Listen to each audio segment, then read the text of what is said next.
A zona costeira e marinha brasileira é uma das principais áreas de tráfico de riquezas do país. Apresenta intensa atividade de comércio e transportes, além de sofrer alto impacto ambiental causado pela exploração de petróleo.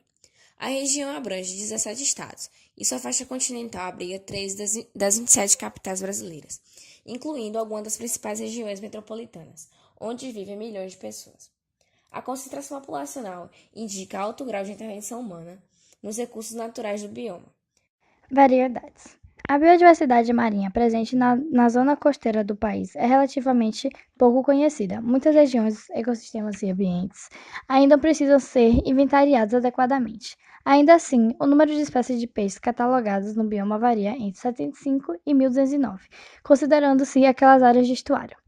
Os mamíferos marinhos somam 57 espécies, os cetáceos, baleias e golfinhos chegam a 53.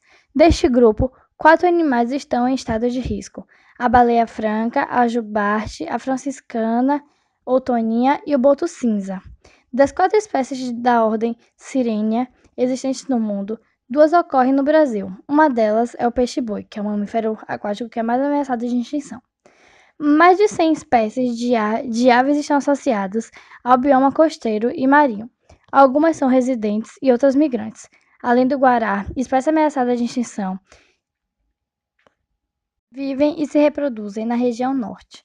As ilhas costeiras da região sul e sudeste são sítios onde ocorre a presença do trinta-réis, do pardela de asa larga, do tesourão, do atobá e do gaivotão. Das 7 espécies de tartarugas marinhas conhecidas no mundo, 5 vivem em águas brasileiras: a cabeçuda ou amarela, a verde, a gigante ou de couro, a tartaruga de pente e a tartaruga pequena. O Brasil possui, ainda, os únicos recifes de coral do Atlântico Sul, das mais de 350 espécies de corais recifais do planeta. Pelo menos 20 foram registradas no país, sendo que 8 são encontrados apenas em nosso território. Nos manguezais brasileiros também podem ser encontrados, no mínimo, 776 espécies de peixes, aves, moluscos, plantas e artrópodes. As principais ameaças à biodiversidade marinha nacional são a aquicultura, a pesca insustentável, a expansão de áreas urbanas e o turismo, além da poluição, redução dos recursos hídricos, corte de madeira de manguezais e mudanças climáticas. A movimentação de navios de todo o mundo também contribui para o declínio da diversidade biológica marinha, pois favorece a entrada de espécies exóticas invasoras, que é a segunda maior causa de perda de biodiversidade em todo o mundo, por meio da água de lastros das embarcações que, uma vez que ancoradas, despejam nas áreas brasileiras as águas armazenadas recolhidas em outros países, que são repletas de espécies estrangeiras que acabam disputando habitats e nutrientes com as espécies silvestres locais. A zona costeira e marinha do Brasil se estende da foz do rio Oiapoque, Amapá, à foz do rio Chuí, Rio Grande do Sul, e abrange os limites dos municípios da faixa costeira a oeste até as 200 milhas náuticas, incluindo as áreas em torno do Atol das Ocas, Rio Grande do Norte, dos arquipélagos de Fernando de Noronha, de São Pedro e São Paulo, Pernambuco, e as ilhas de Trindade e Martim Vaz, situados além do limite marinho. Sua faixa terrestre se estende por aproximadamente 10.800 km ao longo da costa, computados recortes de litoral e reentrâncias naturais, e possui uma área de aproximadamente 514.000 km².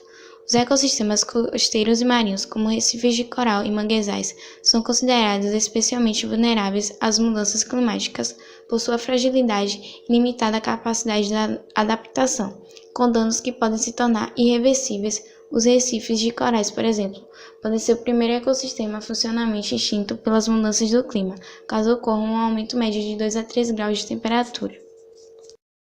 Redução da vida marinha.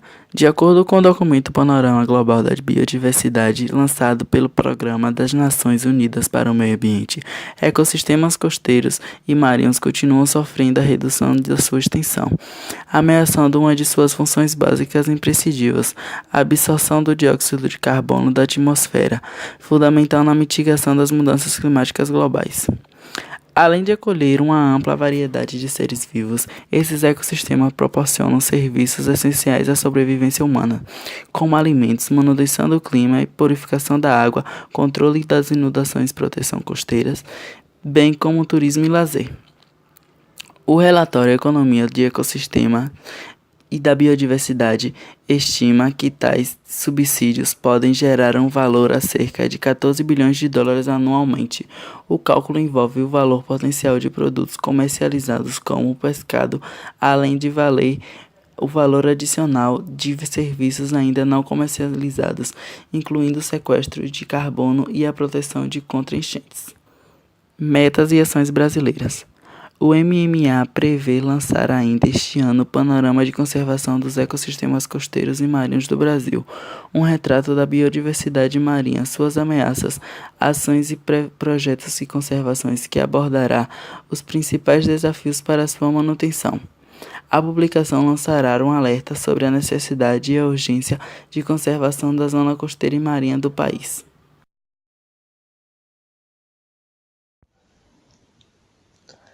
O maior esforço nacional no levantamento da biodiversidade marinha e da situação dos estoques pesqueiros foi promovido pelo Programa Revise, que confirmou a baixa concentração de nutrientes em águas nacionais e sua consequente produtividade reduzida, que compromete os estoques pesqueiros. É fundamental promover a gestação eficiente, a recuperação e uso sustentável dos recursos pesqueiros. Preocupa muito o quadro dos impactos ambientais no bioma costeiro e marinho. Por isso, será necessário adotar mecanismos de recuperação e conservação dos estoques pesqueiros, entre os quais o estabelecimento de áreas de exclusão de pesca. O MMA atua em programas para a conservação de ecossistemas-chave, como manguezais e recifes de coral, além de contribuir com os planos de gestação para espécies que têm sido muito pescadas e com o processo de ordenamento pesqueiro. A gerente de Biodiversidade Aquática e Recursos Pesqueiros do MMA, Ana Paula Prats, afirma que o desejável seria instituir uma política nacional de conservação dos oceanos, com meios garantidos para sua execução e participação de diferentes parceiros e setores governamentais, em busca da manutenção dos estoques pesqueiros e da biodiversidade marinha.